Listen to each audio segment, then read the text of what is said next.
Hello student, welcome again to this online session. Dear student, in the previous video we have started the revision of chapter Forms and Movement in Animal. Forms and Movement in Animal इस chapter का हमने revision start किया है and इस revision में हमने ये देखा था कि how the different types of animal move. Specially हमने द डेफिनेशन देखी थी vertebrates and invertebrates. The animal which has the backbone are called vertebrates and the animal which don't have the backbone is called invertebrate. तो हमने ये definition देखी थी. Then उसके बाद हमने देखा था dear student the various types of movement in the animal, like the movement of earthworm, how earthworm moves. Then उसके बाद हमने देखा था movement in snail, movement in fish and the movement in by snake. तो ये जितने भी animals हैं ये कैसे डिफरेंट टाइप के एनिमल्स डिफरेंट तरीके से मूव करते हैं वो हमने देखा था. Movement in cockroach also we have seen. Dear student, यहाँ पर हम रिवीजन ले रहे हैं इसीलिए हर एक टॉपिक को काफी फास्ट रिवाइज कर रहा हूं मैं.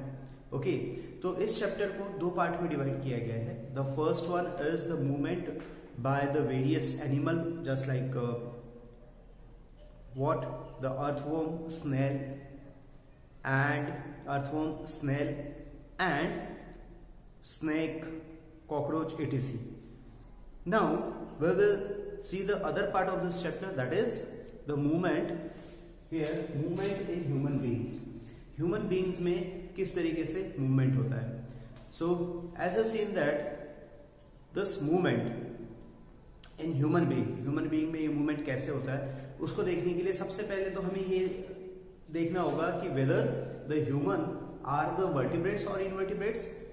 Yes dear student, you are right. The humans are vertebrates. Vertebrates means the animal which has backbone. So human are also having the backbone. That's why we are able to walk straight. हम सीधे इस तरीके से चल सकते हैं. We can stand straight this way. So this is only because of the backbone, presence of backbone, and that backbone help us to do various things just like movement as well as to pick something. See, you have seen that when you do the lot of work of picking up something, जैसे आपने कोई चीज बार बार उठाई तो कई बार आपके back में pen होता है ना. तो why this happen? This is only because the backbone help us to take it off या फिर उसको उठाने के लिए it help us. Okay, that's why back में हमें ज्यादा फोर्स अप्लाई करना होता है. Now here the human body, उसका मूवमेंट अगर हमें देखना है, movement in human body. So first thing you have to understand about the skeleton. Now what is skeleton? Skeleton क्या हो सकता है? देखो, अगर हम थोड़ी देर के लिए कंसिडर करें कि हमारे बॉडी पे स्किन नहीं है और स्किन के साथ साथ जो इंटरनल ऑर्गन्स है वो भी नहीं है और अंदर की मसल्स वगैरह कुछ भी नहीं है, तो what remains? Yes, only the skeleton. And skeleton gives us a shape, है ना. हमारा ये जितना भी शेप है ये स्केलेटन की वजह से ही है. स्केलेटन का जो शेप होगा वही शेप हमारा होता है. आपने देखा होगा वेरियस एनिमल्स के जो शेप होते हैं, जस्ट लाइक डायनासोर को देख लीजिए, है ना. तो डायनासोर का स्केलेटन से हमें समझ में आ जाता है कि वो डायनासोर कैसे हो गए. जैसे देखो, आज बहुत सारी ऐसी डिस्कवरीज हो रही है, डिस्कवर करते हैं कि डायनासोर का कहीं स्केलेटन मिला, तो डायनासोर का स्केलेटन मिला तो उस स्केलेटन पर से हम ये एक थोड़ा सा अजम्पशन या फिर हम एक ये फाइंड आउट कर सकते हैं कि यस, अगर इस तरीके का अगर अभी उसका स्केलेटन है सो उस समय उसकी बॉडी कैसी होगी.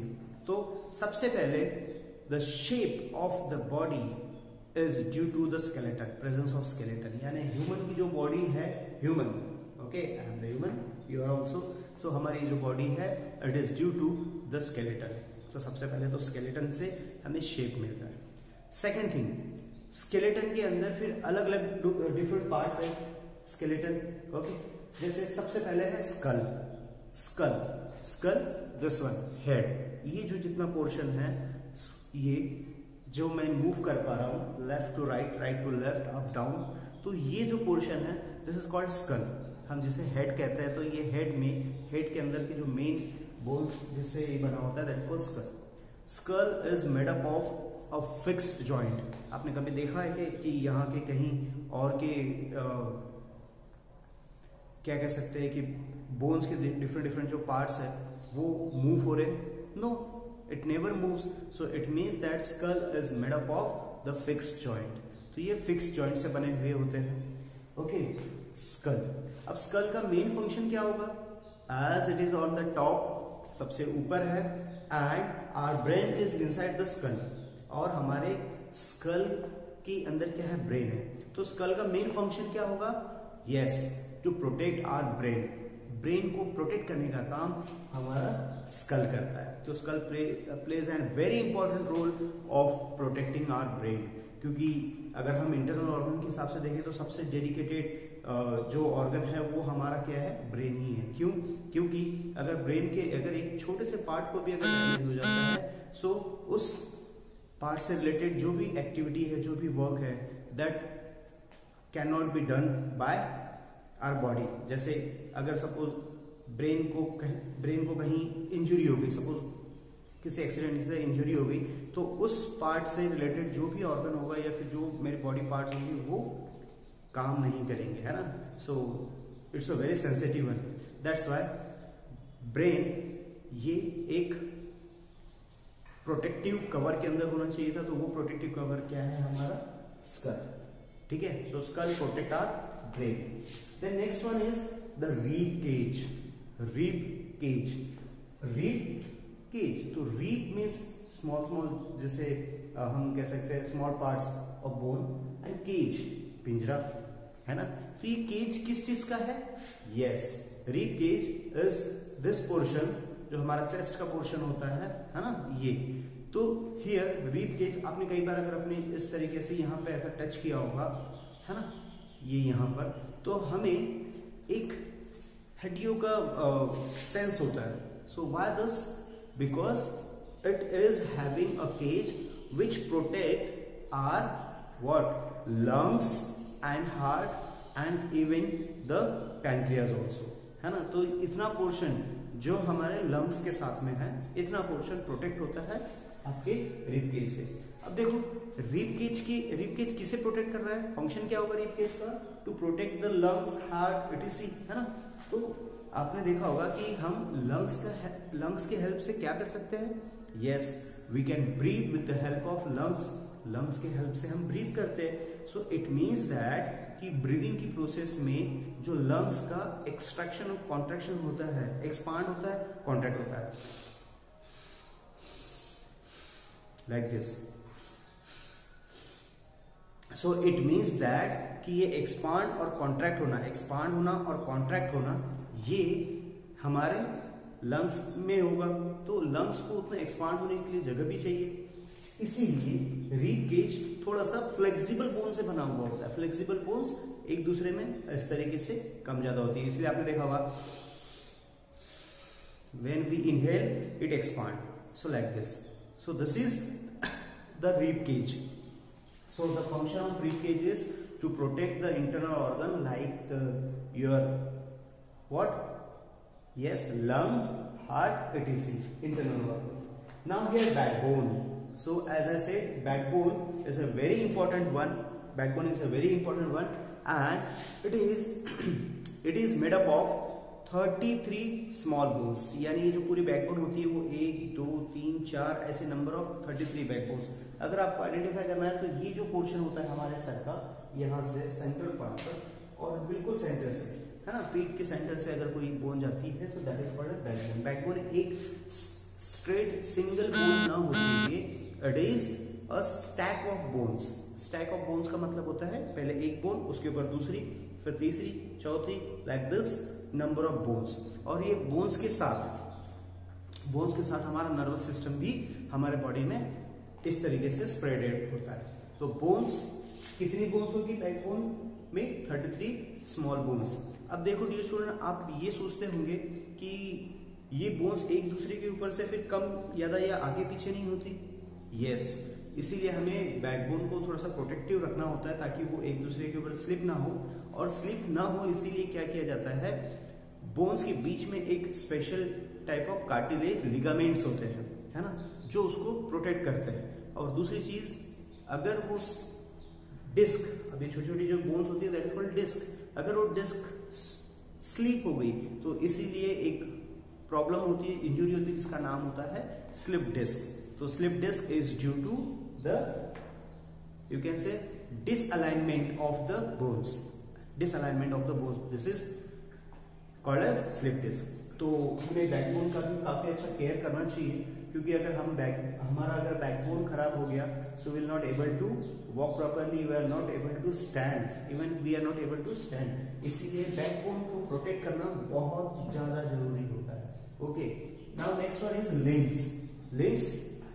लिम्स का मतलब सिर्फ पैर ही नहीं होते, लिम्स का मतलब होता है आपके हाथ और पैर दोनों। So limbs is also a very important part of the skeleton.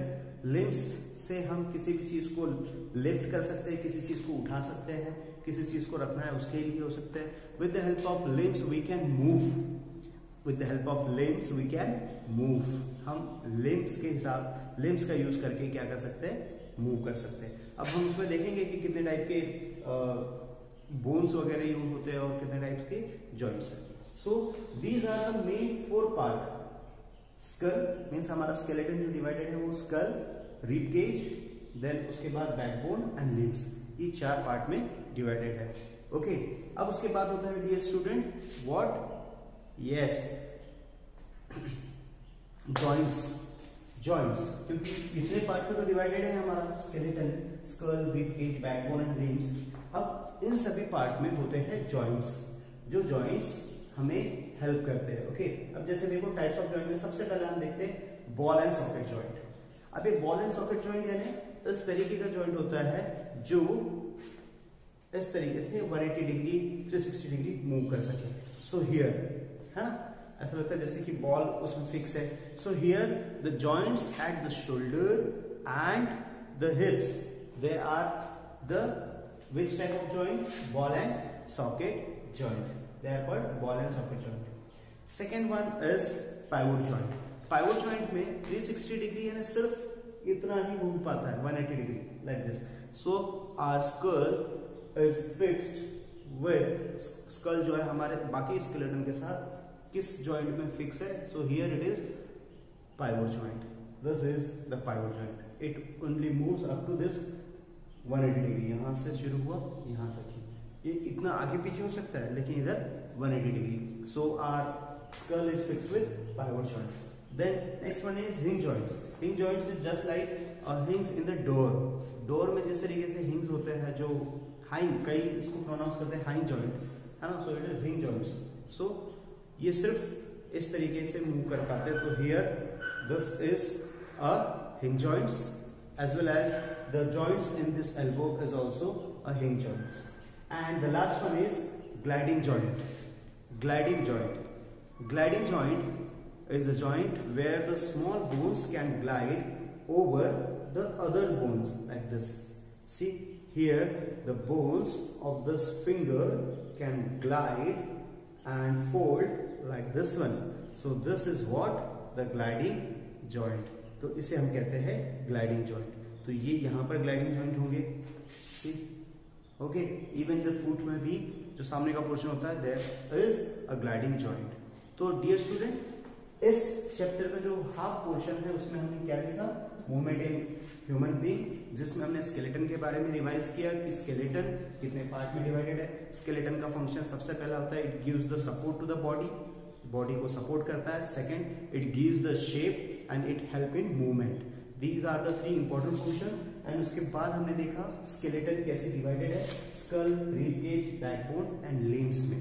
Okay, इस 4 पार्ट में डिवाइडेड है और सबका फंक्शन हमने देखा। उसके बाद हमने देखे टाइप्स ऑफ जॉइंट, कितने टाइप्स के जॉइंट्स हैं और वो कहाँ कहाँ पाए जाते हैं। ये इस चैप्टर का क्लास 8 में ऑलरेडी मैं वीडियो डाल चुका हूँ, है ना, डिटेल में, तो आप वहां से भी रिवाइज कर सकते हैं। Here we have just revise this chapter that is forms and movement in animal. I hope कि आज का रिवीजन आप लोगों को समझ में आया होगा और आपने ये चैप्टर रिवाइज किया। Okay, so dear student, next video में हम मिलेंगे एक नए टॉपिक के साथ। Till then see you, bye bye, have a nice day.